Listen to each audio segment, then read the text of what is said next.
தேவனுக்கே மகிமை உண்டாவதாக. சத்தியத்தின் சத்தம்.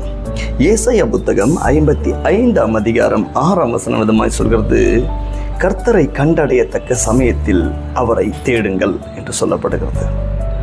சரி, இப்பொழுது கர்த்தரை கண்டடையத்தக்க சமயம் என்று ஒரு நேரத்தை குறிப்பிட்டார். இப்போ வேத வசனமோ அதிகாலையில் என்னை தேடுகிறவன் என்னை கண்டடைவான் அப்படின்னு சொல்லப்படுது.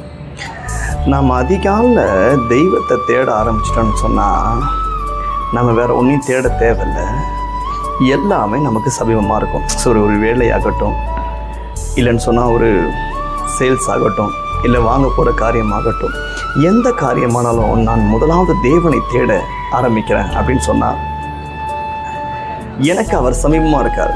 கடவுள் என் பக்கத்தில் இருக்கார்.